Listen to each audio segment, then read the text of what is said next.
It came rushing into his skull, an explosion of memory that had no mercy for the 70-year-old man who lay in the quiet of his cabin. Flames roared across a jungle that existed only in his mind. Men shouted their voices frantic, broken by fear. He could hear the rattle of gunfire, the shriek of shells tearing the air apart, and the desperate cry of a young soldier calling for his mother. The scene was vivid, too vivid, as if it had been waiting in the darkness to leap back into life. Frank Dawson's body jerked, his hands clenching the thin sheets twisted around him. Sweat poured down his temples as the roar of battle engulfed his senses. He was no longer in his bed, no longer a frail old man surrounded by shadows.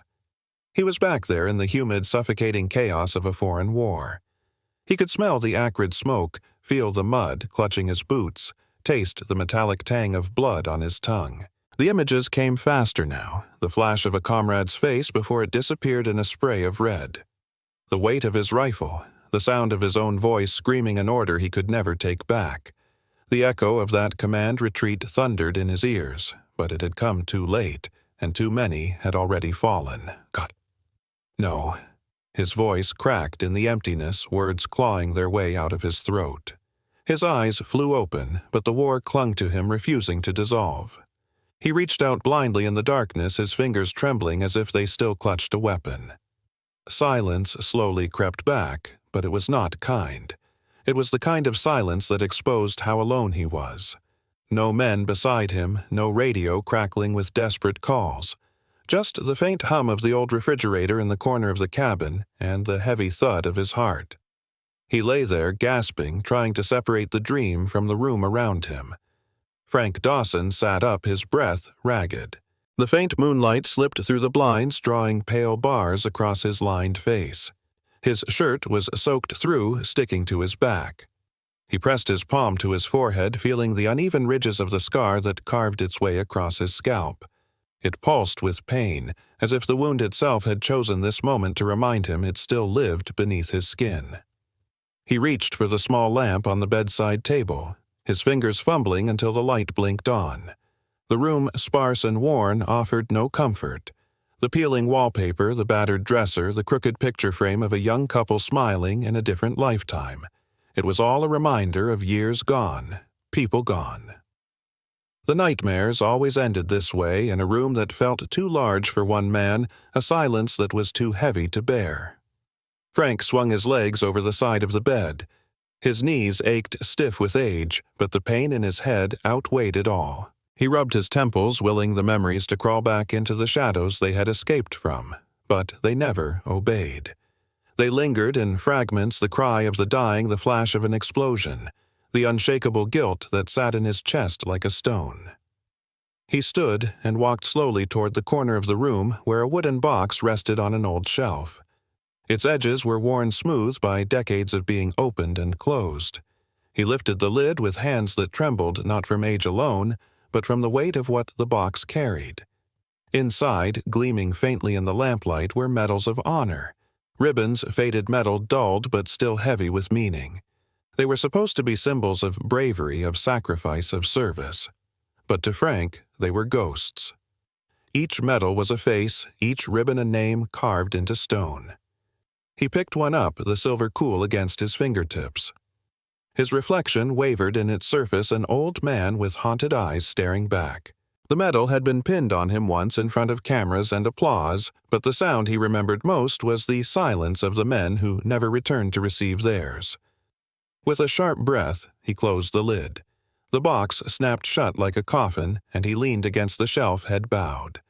The cabin was suffocating. Every wall felt too close, as if the war had followed him here and pressed in from all sides. He reached for the bottle of whiskey resting on the table, unscrewed the cap, and poured the liquid fire down his throat. The burn brought momentary relief, dulling the edge of the memories, but it was only ever temporary. Frank lowered himself into the old armchair by the window. From there he could see the empty road, the stretch of woods beyond. No one ever came down this way, not anymore. He told himself he preferred it that way, less noise, less pity, less judgment. But in the quiet hours after a nightmare, he knew the truth. Loneliness was another kind of battlefield, and it was one he was losing. The clock ticked on. Frank's gaze wandered back to the photograph hanging crookedly on the wall, a younger version of himself, arm around a smiling woman. Her hair was caught by the wind, her eyes full of life. His late wife. She had once been his anchor, but the war had sunk him deeper than love could pull him back from. Cancer had taken her before they had the chance to find peace together, leaving him adrift. His son's absence cut deeper than any bullet wound. The boy had grown tired of the shouting, the unpredictability, the anger that spilled from Frank's broken mind. Years ago, he had walked away saying he couldn't watch his father drink himself into a ghost. Frank hadn't stopped him. He had no right to. Now, only shadows kept him company. Shadows of men long gone. Shadows of choices that could never be undone. Shadows that twisted into nightmares each night. He leaned back, closing his eyes once more, though sleep would not come. He knew it was only a matter of hours before dawn arrived, before he dragged himself through another day of silence. But for now, he sat in the dim light, a man trapped between two worlds, the war that refused to release him, and the present that offered no escape. And in the stillness of his cabin, Frank Dawson waited for the next battle to begin inside his own mind. Morning came slowly, the kind that did not so much arrive as seep into the worn edges of the world. Light sifted through the blinds of Frank Dawson's cabin and settled in thin pale bands across the floorboards, finding the dust that floated like a quiet snowfall. The night's violence had retreated, but it had not surrendered. It never did. It lurked in the corners and behind the eyes, patient as a hunter. Frank moved through the small rituals that made a day shape itself, the kettle set to boil. The cracked mug warmed between his palms, the pill bottle rattled just enough to answer his doubts about whether he had already taken his dose.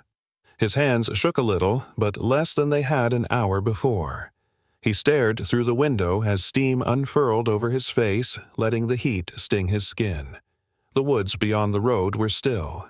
Somewhere a bird stitched a thin thread of song through the air, a fragile seam holding the morning together. Outside the porch, Boards remembered every step he took. He lowered himself into the chair by the rail and let the early light wash over his face. The coffee did little to chase away the hurt in his head, a dull, insistent throb that argued with the steady tick of time. He kept the box of medals out of sight. The house seemed calmer when the lid was closed. Down the road, bicycle wheels licked at the gravel, a sound that belonged to a world that had not learned the weight of metal and smoke. Frank heard it before he saw the boy. A quick figure, all elbows and bright movement, gliding like a dragonfly across the shallow puddles left by last night's brief rain. The kid slowed as he neared the cabin, not stopping, not waving, simply letting his gaze catch on the porch the way light catches on glass. Curiosity does not announce itself. It hovers, it lingers, it leans in. The boy kept going. Frank's eyes followed the small shape until it dissolved down the road. He could have turned his attention back to the trees, but he did not. He sat still, as if listening for a second approach, some small disturbance in the morning. When none came, he finished the coffee and went back inside the door, closing softly behind him like the closing of a book. By noon, the day had warmed. The woods smelled of sap and earth, the kind of scent that suggests life continues whether or not a man participates. Frank stood at the sink and rinsed the mug, watching the water spin down the drain. It was a simple movement, an ordinary one, and yet the tug in his chest felt peculiar, like a string pulled by someone unseen. He wiped the cup, placed it where it always went, and turned to the window again. The bicycle had returned. It leaned against his fence as if it had found the spot it had always intended to occupy. The boy was on the other side of the gate, 1 foot on the bottom lattice, peering in at the yard with the expectant gaze of someone who believes a mystery is a room that can be entered. He wore a shirt the color of sky and a backpack too large for his shoulders. His hair caught the light like wheat. He rubbed at his elbow absently, the way children do when they are deciding whether bravery is worth the trouble. Frank stayed where he was for a moment, a figure framed by the window and its tired curtains, and considered the old instinct that told him to stay quiet. It was easier to be invisible. It made sense to reduce the number of eyes that saw him. The world had already seen enough. But instinct is not always the same as wisdom. He wiped his hands on a towel and opened the door. The air smelled different outside, greener somehow. The boy's head snapped up, and for a heartbeat there was a stillness like a held breath. It would have been easy for the moment to break there, easy for the boy to turn the bicycle around, easy for the old man to retreat. Instead, both of them remained where they were, measuring a distance that was short in feet but long in everything else. The child, Eli, as Frank would later learn, did not cross the gate. He simply adjusted his grip on the top rail and looked with a concentration that felt older than 12 years. A person's face is a map when you are young. You look to it for directions about which way to go. Frank kept his own features quiet, his shoulders square, his hands open at his sides. He did not smile. He did not frown. He allowed his presence to be the only introduction he offered. A breeze moved through the yard, lifting the leaves and touching the scars beneath Frank's hairline with a cool hand. He resisted the urge to reach up. The boy's gaze flicked just once toward the pale seam that curved like a crooked river over the temple, then returned quickly, as if careful not to stare. That small grace landed in Frank's chest with surprising force. The afternoon stretched. Frank gestured finally, not with a grand sweep or an invitation, but a small tilt of the head toward the porch steps. It was enough. The boy unlatched the gate and entered, rolling the bicycle beside him. He set it gently against the lowest post and settled on the third step down, knees pointed to the side, fingers worrying at a loose thread on his backpack strap. As if the space between the second and third step were a country with its own border, he did not cross it. The porch took on the easy hush that exists when two separate lives overlap for the first time without touching. A dragonfly skimmed over the weeds. Far off, a truck groaned down the main road and then disappeared. A cloud laid its shadow across the yard and slid on. The world did what it always does. The difference was that this time 2 people were watching it together. Frank sat, and when he did, the house did not feel like a territory defended, but like a small raft that could for the length of an afternoon carry more than one passenger. He thought of a time when his own boy had sat on those steps. Small sneakers knocking against the riser, a matchbox car rolling between his palms. He thought of the bright noise that laughter makes when it ricochets off wood. Memory can be tender even when it belongs to a life that has broken apart. He did not ask the boy's name. He did not offer his. There are conversations that do not require nouns. The body knows how to speak without them. The quiet anchored itself. The quiet said, "I am not a threat." The quiet said, "I am not here to be saved." The quiet said, "I want to know what this is." A speckled thrush landed on the rail and picked at the grain. Eli leaned forward, his shoelaces dragging on the board. The bird fixed one bright eye on the boy and then, satisfied, sprang back into the air. The moment held a clean simplicity. It tasted like water. From inside the house, something shifted, a small settling of wood. The exhale of space, the soft click that happens when an object recognizes it, has reached its resting place. Frank realized it was the wooden box in the bedroom, its lid closing where he had left it open a finger's width. He had not planned to open it. He had not planned anything at all. Yet even with the boy on the step and the afternoon steadying the box, lived inside the scene a dark star at the edge of the sky. Frank stood again and went inside. He did not hurry. He did what he always did when the house expected him. He checked the lock on the back door, lifted the curtain to glance at the yard, ran his fingers along the edge of the table as he passed. These were small private pilgrimages, ways to remind himself that he still belonged to the land of the living. He returned to the bedroom and stood before the shelf. The box was quiet. The medals did not call to him. They had never needed to. He felt the weight of them anyway, like coins stitched into the hem of a garment, dragging the fabric down. He placed his hand on the lid and left it there flat and firm the way a person steadies a horse. In the mirror across the room, he saw the line of his back, the downward tilt of his head. The pose looked like prayer to someone who did not know him, and perhaps it was a kind of prayer, though Frank would not have used that word. He did not trust language that promised forgiveness. He knew how easily promises could be broken. When he returned to the porch, the boy was still on the step. He had turned the bicycle wheel with one foot and watched it spin. The afternoon had softened the heat, losing its edge, the air taking on the faint metallic taste that hinted at evening. Frank settled back into his chair. The boy let the wheel slow, then stop. At last, there was a sentence. It was not a question about the scar, or the medals, or the way the house held its breath at night. It was simple, fragile, easy to break. "It's quiet here," the boy said. It was. It was the kind of quiet that made a person notice their own breathing. Frank let the words land and did not push them away. He nodded once as if to affirm that quiet could be a fact that two people agreed upon. The boy seemed relieved that he had not trespassed on anything sacred. He relaxed the backpack strap released from his fingers, his hands folding loosely in his lap. The woman's voice came later, calling from down the road, sharp with the protective caution of a mother who knows that harm often wears the shape of ordinary things. The boy startled and stood. Frank did not flinch. He did not signal for the child to stay. He did what a man must when he has spent too long trying to hold the world still. He allowed it to move. Eli grabbed his bicycle and wheeled it backward toward the gate. Before he left, his eyes flicked to the house once more, then to the yard, then to the old man framed by the railing. There was no promise made not to return, not to avoid returning.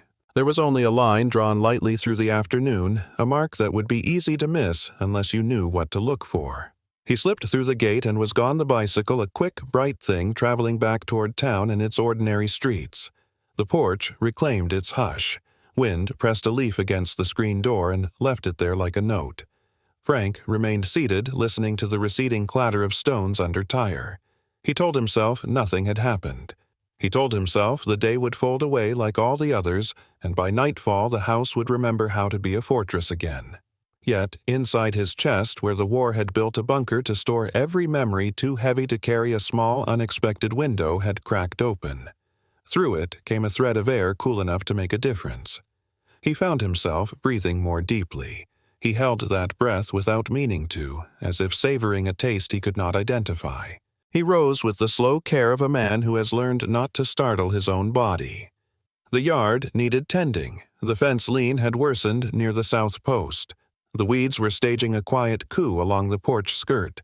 The smallness of the tasks steadied him. He fetched the rusted clippers and started at the furthest corner, snipping and pulling, letting the pile gather like a dark, fragrant quilt at his feet. Light moved over the boards in patient squares. A moth fixed itself to the underside of the rail and became a small, perfect ornament. The afternoon folded into evening with a tenderness that surprised him. He took a break and drank water from the garden hose, the taste of tin and summer running over his tongue. He wiped his mouth with the back of his hand and looked at the road. No bicycle. He turned back to the fence and kept working. The body remembers how to complete a job long after the mind has lost interest. The mind catches up when it can. By the time the sun dipped low, the yard had a shape to it that it had not possessed in months. The fence stood straighter. The weeds had been persuaded back into something like order. Frank stood with his hands on his hips and allowed himself a small private satisfaction, a sensation so unfamiliar it might as well have been borrowed. He did not smile. He did not need to. He felt for a moment aligned with the ground. It was then that he saw the backpack. It sat at the bottom of the steps, half hidden by the shadow of the porch. He would have missed it if the sinking sun had not painted the zipper with a thread of gold. He stooped and lifted it by the strap. It was lighter than he expected, but there was a shape inside it, a flat rectangle with corners that made themselves known through the canvas. He opened the bag carefully, the way one approaches a new country. Inside was a sketchbook. Frank did not know it was a sketchbook until he placed it in his lap and opened to the first page. A graphite line swept across heavy paper with the confidence of someone who trusts their own eyes. A tree stood there, all trunk, and reaching its bark suggested with strokes that broke and mended themselves in quick succession. On the next page, a house. Not his house. No, a house with clean windows and a door that had learned the trick of closing without protesting. The pages after that held birds' bicycles' faces in a profile the curve of a hand. He turned another page and stopped. The porch. His porch. The rail slightly canted, the third step scuffed the screen door patched where a hole had appeared last winter. There was a chair with a back worn smooth by the same shoulders that had pressed against it for too many years. And there, in a careful oval, the frame of a window that remembered how to hold a reflection. The drawing did not include the man who sat in the chair. It did not need to. Absence can be a kind of portrait. The space where a body should be was attentive, expectant, as if it had learned how to wait. A sound tugged at the edge of the quiet footsteps on gravel, quick and light. Frank stood with the book in his hands and turned toward the gate. The boy had returned, breathless hair lifted by his own speed. He stopped just short of the yard and stared at the backpack strap hanging from Frank's fingers. For a half-second, alarm widened his eyes, then softened into relief when he saw the sketchbook resting safely in the old man's palms. Frank stepped to the rail and extended the book. The exchange was unceremonious. The boy took it, tucking it against his chest with the care a person uses when something belongs to them and to the world at the same time. His gaze flicked again to the scar and away. It felt less like avoidance and more like respect, now a way of acknowledging a boundary without building it higher. "Thank you," the boy said, the words careful. Frank inclined his head. The boy shifted his weight, then rested the sketchbook on the porch rail, opening to a blank page. He lifted the pencil from behind his ear and, without asking permission, began to draw the yard as the evening remade it. The line moved in a patient arc. The fence straightened under the graphite the way it had under Frank's hand. The weeds became a shadowed texture rather than a threat. The porch looked like a place someone might sit and not be swallowed by the dark. Frank watched. Watching became a kind of participation, a kind of labor that did not tax the body but still altered the world. The boy's pencil caught the tilt of light as it went thin and amber. The page began to hold the hour itself, its waning brightness, its gentle promise that there would be another. A woman's voice called again, closer this time. The name carried through the trees, shaped by the urgency of love and worry mixed together. The child flinched the way one does when duty and desire collide and closed the sketchbook with his palm. He gathered the backpack, swung it over his shoulder, and stepped backward toward the gate. He lifted the bicycle with a practiced hitch and paused. The pause contained something like a question and something like an answer. Tomorrow sat there between them, undefined and probable. He left. Gravel spoke beneath the tires, a brief burst of sound in the settling dusk. The road took him, and then the trees took the road. The yard resumed its breathing. Frank stood at the rail a while longer, letting the new quiet orient itself around him. Then he went inside. The house received him not as a returning soldier receives a medal, but as a field receives evening without ceremony, with acceptance. He washed his hands, the dirt and leaf stains swirling into the drain like a dark ribbon. He turned on the lamp beside the bed and looked at the photograph on the wall until the ache in his chest eased into something manageable. In the other room, the box waited on the shelf, patient as ever. He did not touch it. He lay down. The night approached, careful-footed like a nurse adjusting a blanket. He recognized its tread. He recognized, too, the place where fear usually inserted itself, a blade slipping in between heartbeats. He waited for it, and when it did not arrive with its usual speed, he did not trust the reprieve he knew too much of ambush to relax fully, but he allowed himself to notice it. Somewhere in the cabin, a moth brushed a lampshade with the soft, persistent whisper of wings.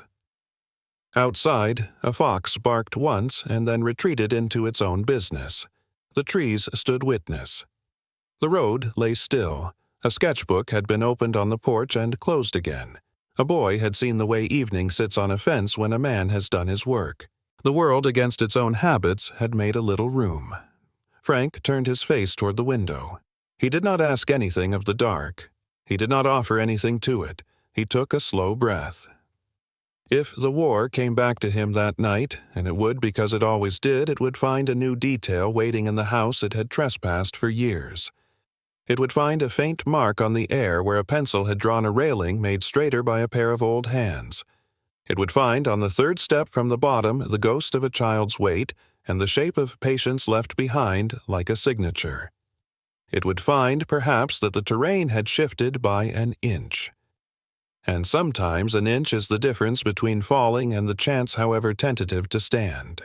The day began like any other, slow, fractured, unwilling to gather its fragments into something whole. Frank Dawson moved through it in silence, his body guided more by memory of routine than by any real decision. He swept the porch. He trimmed the edge of the weeds that had gathered boldness overnight. He drank his coffee bitter and lukewarm and told himself that the quiet was enough. By late afternoon, the air had grown heavy, swollen with the kind of heat that pressed itself into the skin and refused to let go. The woods were still as if even the birds had surrendered to the weight of it. Frank sat on the porch in his chair, the brim of his old cap shadowing his eyes, and let the lethargy wrap around him. He dozed, not asleep, but not awake, the dangerous territory where the mind is most likely to be ambushed. It came suddenly like lightning in clear sky. Pain lanced through his skull, sharp and merciless. His hand flew to his temple, fingers digging into the scar tissue as if pressure could keep it from splitting open. The world shifted no longer, the porch no longer the woods. The jungle had returned. Gunfire cracked in the distance. Boots pounded mud. He could hear the shouted codes, the language of panic disguised as command. His chest tightened, each breath rasping as though the air itself had thickened with smoke. His knees buckled and he dropped hard to the porch floor, palms slapping against the boards. The past had not asked permission. It never did. Frank crawled forward. His vision fractured the porch, dissolving into the dense green chaos of a war that lived decades behind him. The metallic taste filled his mouth. The smell of blood was too real. A figure flashed before him, a boy in uniform barely old enough to shave, eyes wide with terror. Another explosion. Another scream. Frank shouted back, but his words tangled, his voice breaking. He was commanding shadows, his throat raw with orders that no one alive could obey. Retreat. The word tore from him an echo of the night that had marked him forever. Fall back. But there was no retreat. Not then. Not now. The battle had already been lost, and yet it replayed itself with cruel precision, refusing to fade. His hands shook violently. He pressed his forehead to the boards, trying to anchor himself to the present, but the boards dissolved into mud, into grit, into a graveyard of noise.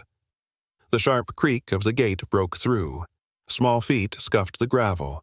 A voice, young, uncertain, called his name, though Frank could not hear it fully. All he could hear was the war screaming in his skull. His body convulsed, half from pain, half from memory. His breath came ragged, as if the very act of living had become combat. Then there was touch. Light, trembling but steady. A hand, small and fragile, slipped into his own. The shock of it broke through the smoke. For a moment Frank wanted to shake it off to protect the boy from the hurricane raging inside him, but he could not. He clung to it, desperate, as if it were the last rope pulled from a collapsing helicopter. The war did not stop, but its edges blurred. The roar of explosions thinned. The cries of the dying faded into distance. He could still feel the guilt like shrapnel embedded in his chest, but it no longer pierced as deeply. The boy's hand was warm, real, alive. Frank lifted his head, his eyes wet and unfocused. The porch came back into view, shaky and distorted, but present. The jungle retreated leaf by leaf until only the scar remained on his temple, pulsing with the reminder that it had once been real. Beside him, Eli knelt, his young face pale but unflinching. He did not speak. Words would have been too fragile, too easily broken by the enormity of what had just passed. Instead, he simply whispered, barely more than breath, "You're here. You're not there anymore." The simplicity of it cracked something in Frank that had been sealed for decades. The tears came unbidden, hot and relentless, cutting paths through the dust on his face. He had not cried since the funeral, since the day the coffin lowered his wife into the ground. He had told himself that tears were for men who still deserved them. But now, in the presence of a boy who had no reason to stay, the dam broke. His chest heaved with sobs that sounded too raw, too loud for the quiet porch. He bent forward, pressing the boy's small hand against his forehead as though it could bless him, cleanse him, absolve him. His voice fractured into the wood, half a plea, half a confession. "I can't stop it. I can't make it stop." Eli did not move. He held steady, the way a branch sometimes refuses to break even in the weight of a storm. His stillness was more powerful than any comfort. Frank clung to it until the sobs thinned into shivers, until the war retreated enough for him to breathe again. The sun had shifted by the time he lifted his head. The light had grown gentler, painting the yard in soft tones. Frank's face was raw, his eyes swollen, but his breathing had steadied. He looked at Eli, truly looked, and in that gaze was something unspoken, a recognition that the boy had crossed into territory most children never saw. For the first time, Frank felt the fragile possibility that he was not entirely alone. Toy. The evening settled in. The porch returned to itself, though it carried now the residue of something sacred. The chair stood upright again. The boards cooled beneath bare skin. The breeze pressed against the scars with a softer hand. Frank leaned back and closed his eyes, exhausted but strangely lighter, as if he had put down a burden he had carried in silence for too long. He could feel the echo of Eli's hand still in his own. Somewhere deep inside, where shadows had always been allowed to rule, a new sound had been planted. It was not the roar of gunfire or the cries of the dying. It was gentler, more human, the sound of being held in the present by someone who did not have to be there, but was. If this story has touched you, if you feel the weight of Frank's struggle and the courage it takes simply to face another day, I invite you to stay with us. Subscribe to our channel so you won't miss the chapters that follow, stories of healing, of loss, of unexpected light in the darkest corners. Your presence matters, and every listener helps us carry these voices further. The night after the storm of memories was deceptively calm. Frank sat in his chair as darkness pressed itself against the cabin walls at a thick velvet curtain pulled tight across the windows.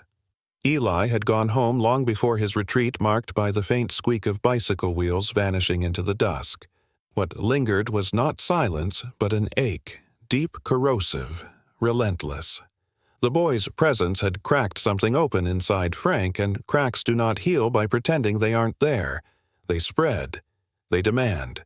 Frank's hand moved to the shelf almost without thought. The wooden box waited faithful as ever. He drew it down and set it in his lap.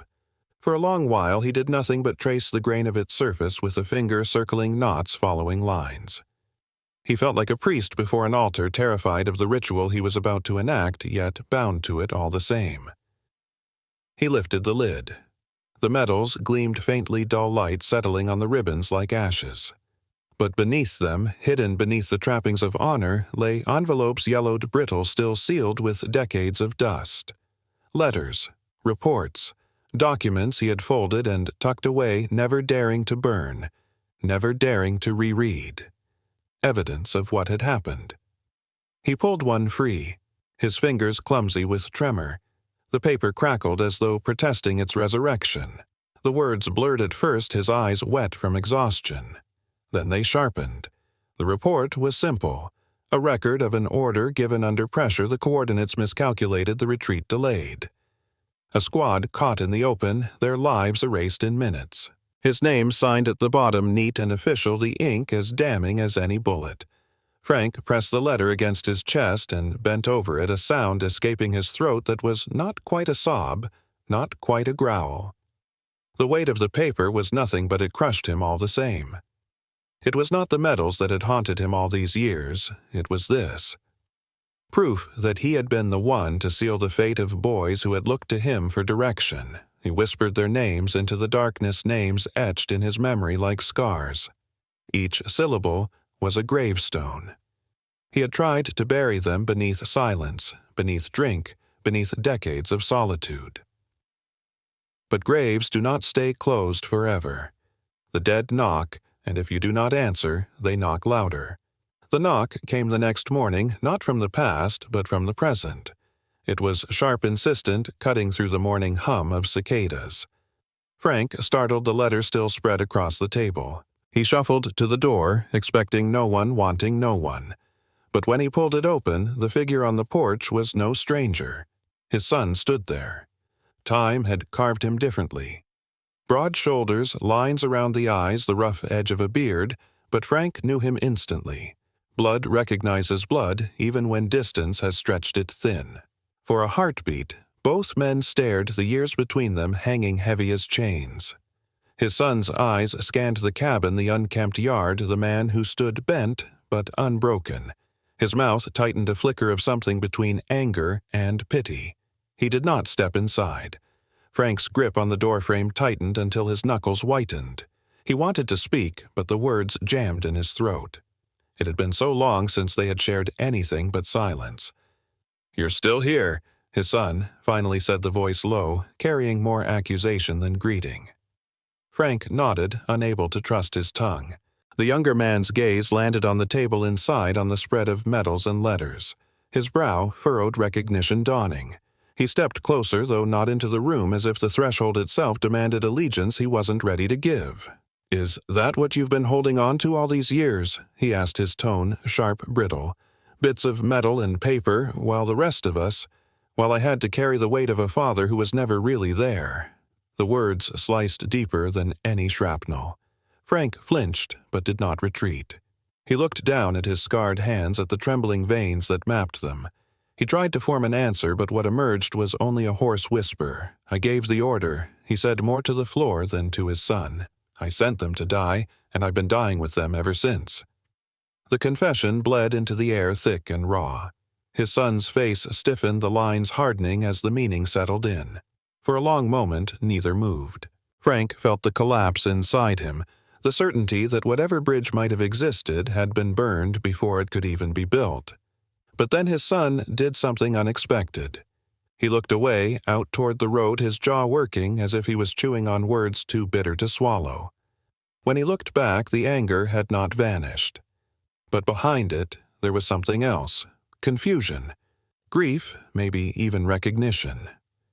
"You think carrying it alone makes it easier for anyone?" he asked. Frank shook his head, the weight of shame pressing him down. "I didn't know how to share it. I didn't know how to be anything but what it made me." His son stepped back from the threshold, his shoulders rigid. "And because of that, I lost my father long before I should have." The words landed heavy, and then he turned, walking away with strides that left no room for argument. The crunch of gravel faded until it was gone. Frank stood there, hollow, the letters trembling in his grasp. He had spoken the truth at last, but truths do not heal on their own. They bleed before they close. He sank into the chair by the table. The box opened, the metal staring back at him like eyes that would not shut. His breathing was shallow, his body trembling. Yet, somewhere inside beneath the pain, there was a flicker, small, fragile, dangerous. The first step had been taken. He had spoken aloud what he had buried for decades. The rest, whatever it was, would have to come next. The cabin was quiet again, but it was no longer the silence of denial. It was the silence after an explosion, when the dust still hangs and nothing has settled. Frank Dawson sat amid the ruins, waiting to see if anything could be built from them. The days that followed were restless, broken into uneven fragments of time.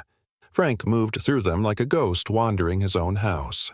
The air felt heavier, the walls closer, every corner echoing with the sound of his son's voice. "I lost my father long before I should have." The words lodged in his chest, sharp as glass. He turned them over and over, cutting himself each time, but unable to stop. He tried the old rituals: coffee in the morning, the steady scrape of a broom across the porch, the trimming of weeds that returned no matter how many times he cut them back. But each task seemed emptied, as though stripped of meaning by a silence that had grown crueler since his son's departure. The cabin had always been quiet, but now it mocked him with the knowledge that it could hold no reconciliation within its walls. At night, the dreams came harder. Not just the battles and the screams, but the image of his son's face, eyes filled with anger, with grief, with something that might have been love once if time had not corroded it. He woke, drenched in sweat, whispering apologies to a room that could not answer. One evening, the sky burned orange and red clouds stretched thin like torn fabric. Frank sat on the porch, his cap pulled low, his body aching from a day of futile work. The wooden box was beside him, open. Its contents spread as though the metals themselves were demanding judgment. He stared at them until the lines blurred. He heard the crunch of footsteps before he saw the figure. His son returned, shoulders stiff, jaw clenched. There was no hesitation this time. He walked straight up to the porch, his gaze sharp, his steps deliberate. Frank rose slowly, his body stiff but his heart hammering with a strange, desperate hope. The air between them vibrated with unsaid words. Finally, his son spoke, his voice low but seething. "All these years, you let us believe you were broken by what was done to you. But the truth is, you were broken by what you did, and you hid it. You buried it. You buried yourself with it." Frank flinched, his hands tightening into fists at his sides. "I thought silence would protect you," he rasped. "I thought if I carried it alone—" "You didn't carry it alone," his son cut in, voice rising. "You made us carry the man it turned you into. The drinking, the rage, the nights we couldn't sleep because you were screaming. I carried that even if I didn't know why." The words struck harder than any bullet. Frank staggered back a step, his breath ragged. "I never wanted to hurt you," he whispered. "But you did." The accusation hung between them, heavy and final. The truth of it left no room for defense. Frank's knees gave way. He sank into the porch chair, his body folding under the weight of everything he could not undo. His scar throbbed with heat, his chest tight as if the jungle had closed in again. He pressed his hands to his face, his voice breaking. "I killed them," he choked, "and in doing so, I killed myself. But I never meant to kill us." The silence that followed was jagged, unbearable. His son stood rigid, torn between fury and sorrow, his breath sharp in the cooling air. Then a soft sound. The gate creaked open. Small footsteps. Eli appeared, clutching his sketchbook to his chest. His wide eyes darted between the two figures on the porch. The old man collapsed beneath his guilt, the younger man bristling with anger. The boy froze, sensing the gravity of what he had walked into. Neither father nor son spoke. The boy, with a child's instinct for what adults forget, stepped forward and placed his sketchbook on the porch rail. He opened it to a page. It was a drawing of the porch itself, rendered in careful pencil strokes. 2 chairs side by side. Between them, an empty space.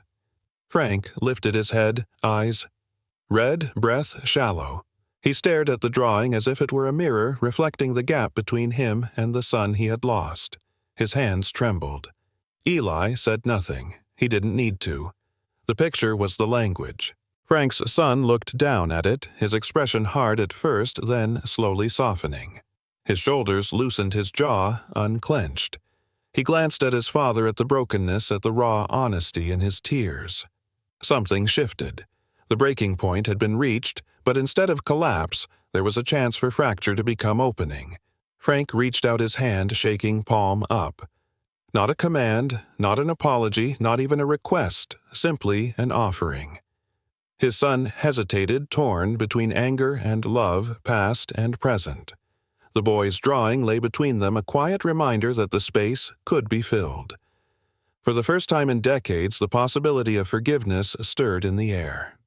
And if this moment moved you, if you feel the tremor of a man breaking and the fragile thread that still holds him to love, stay with us. Subscribe to the channel so you can continue walking through the shadows with Frank Eli and the journey toward healing. Each story reminds us that even at the breaking point, hope can find a way in. The morning after the breaking came with a gentleness that startled Frank. The light was not harsh, but tender, slanting across the porch as if aware of the fragile balance it illuminated. For once, the silence did not feel like an enemy waiting to pounce. It felt tentative, cautious, like a visitor deciding whether to stay. Frank rose slowly from his bed, his body sore from the storm of emotion, his head heavy but not unbearable.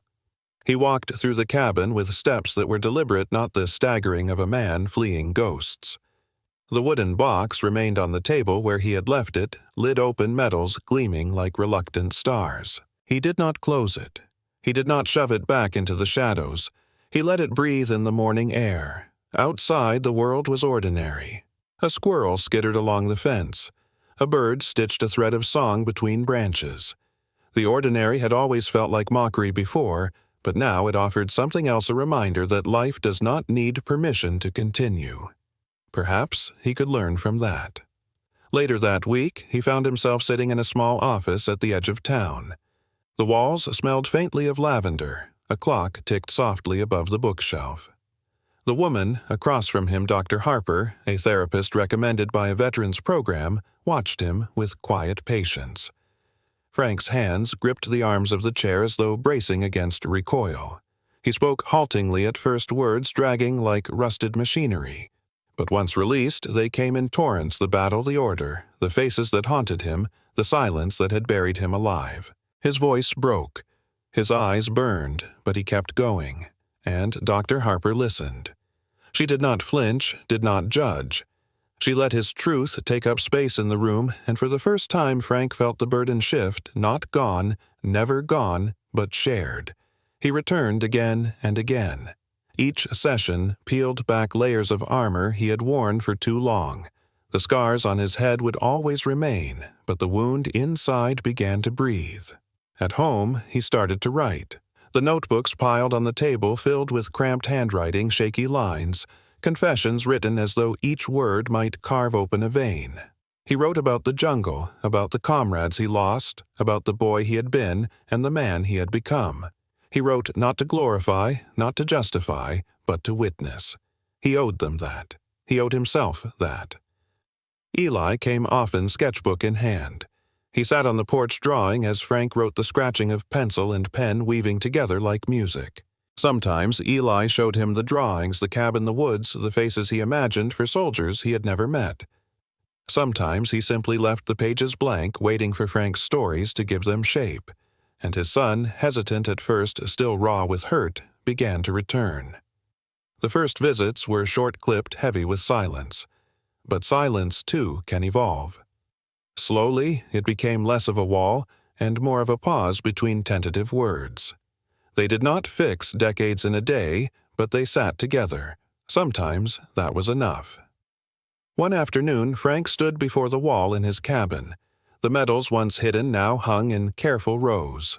Beneath them, he had placed photographs, faces of men who never returned letters, creased and faded sketches Eli had drawn. The wall was no longer a shrine to guilt, but a tapestry of memory threaded with grief and honor alike. He touched one medal, his finger lingering on the cold surface. "You should have been theirs," he whispered. His voice was steady, not broken. He knew the weight would never leave him, but he had found a way to carry it without collapsing. The nights remained uneven. Sometimes the dreams still dragged him back to the battlefield. Sometimes he still woke with his heart hammering, drenched in sweat. But when he did, he reached for the notebook at his bedside instead of the bottle. He wrote until the images eased. The words became bridges leading him back to the present. One evening, Eli and his son sat on the porch with him. The air was soft, touched with the first chill of autumn. The trees whispered with wind leaves rattling like paper. Eli sketched quietly, his head, bent, his pencil moving with the rhythm of trust. Frank's son sat in the other chair, arms crossed but not closed. They watched the sunset bleed across the sky, a blaze fading into blue. For the first time in years, Frank felt something like peace, not perfect, not complete, but real. The shadows remained, but they no longer ruled him. They sat beside him, acknowledged, contained. He closed his eyes and listened, the scratch of pencil, the steady breath of his son, the soft hush of wind. Life, fragile and ordinary, carried on, and, for once, he was willing to carry it too. If you've walked with Frank through the shadows, if his story of loss and healing has touched something in your own heart, don't let it end here. Subscribe to our channel so you can continue to hear stories that remind us of resilience, forgiveness, and the light that can emerge even from the darkest battles. Each subscription helps us share more voices, more journeys, more healing.